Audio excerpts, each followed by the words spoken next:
As we said at the beginning of Mass, today we celebrate Christ the King. And one of the, in the Gospel, there's an interesting line I think that it's important for us to dive into a little bit. Jesus tells Pilate, of course in this exchange right before Jesus is to be put to death, Jesus tells Pilate that my kingdom does not belong to this world. My kingdom does not belong to this world. And so it's very tempting, I think, for us to assume that we know what Jesus is saying there. I think many people, when they hear Jesus saying that, are thinking that Jesus is basically saying that this world is not part of His kingdom.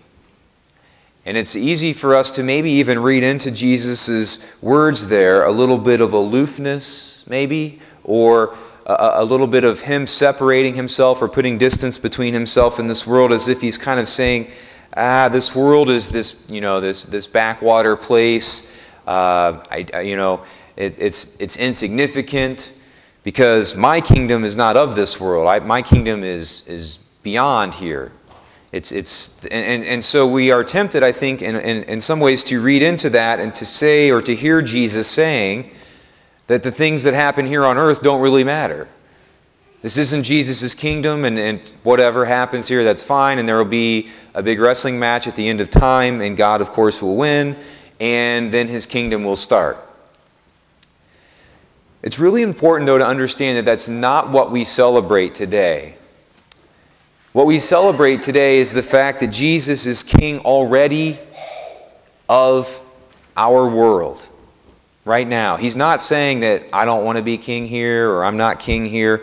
He is the king not only of heaven but also of earth, of the entire universe. He's the king now of our world. And so then the question I think that a lot of people have is, well, they would say, well, it seems like then that He's doing a bad job. If He's the king of the earth, if He's the king of our world right now, then I have some critiques, because it doesn't really seem like if Jesus was in charge, one would think that that things would be going better. And so it's really important to understand that we believe as Catholics that Jesus is the king of the universe and king of the earth. But then we have to think about, well, why are things not necessarily going as well as they should? And it's really, I think, and maybe to bring in an analogy here really quickly. We say in our creed, Jesus is the creator. He created the heavens and the earth. So He created all of this. And so maybe we could think of creation as like a computer. Jesus, God the Father, through Jesus, creates this computer. All of the heavens and the earth and the stars and the moon and the people and the animals. It's all this, think of it as just like maybe a system, a computer again. And so what we have going on in there is that within the computer, we do see problems, though. And the computer has a virus. The computer has a virus, that virus being the evil one. And the devil, Satan. And that virus has infected the computer, unfortunately, for some reason. Jesus, although king of the computer and He made the computer, it is, unfortunately, there is also stuff that's going on within the computer that is undermining the work of the computer. That doesn't mean that God did not make it, that God does not care about the computer. Of course He does.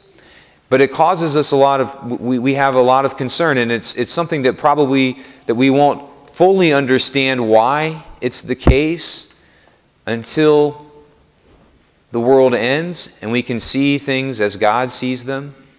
And we have that question reigns in our heart. But it's important to realize and to recognize that God made all of creation, and so He is the king of creation. And so really what we see going on then as people who are in the computer wondering, did God really make this? Is God really the king? Why are things not always going as well as they should? It's important to recognize that the virus can do nothing to actually attack God. You know, the virus, a computer virus cannot actually physically do any harm to a human person.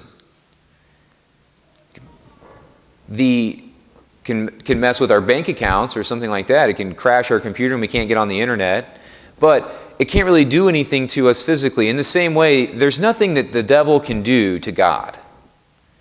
I think we imagine sometimes the end of the world is like this big wrestling match, this like WWF throwdown in the cage, and it's going to be really close, and God's going to be up on top, and then the devil's going to, it's going to be really close. We're pretty sure that God's going to win. But we think of it as this epic showdown. When in reality, it's a joke.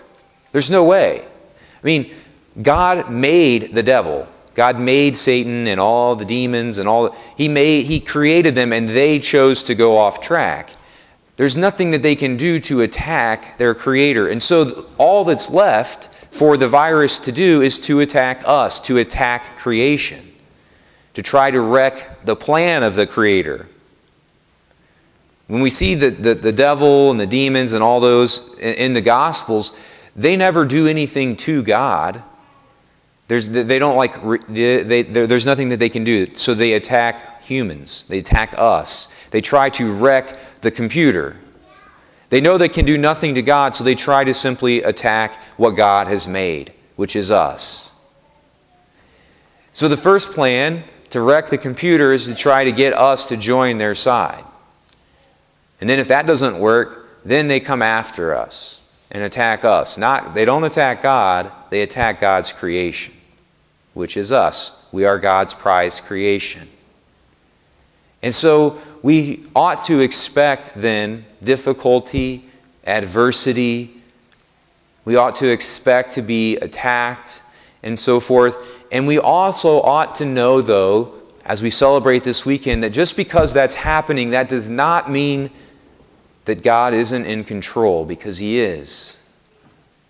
He's the author and the creator of all of creation, and He loves all of creation, and He is already the king of it. It doesn't happen later. He's already the king. And for some reason, for some unknown reason, we have these difficulties and this adversity, and sin is allowed to, in some ways, run throughout the computer right now. Again, one of those mysteries that we'll only understand later.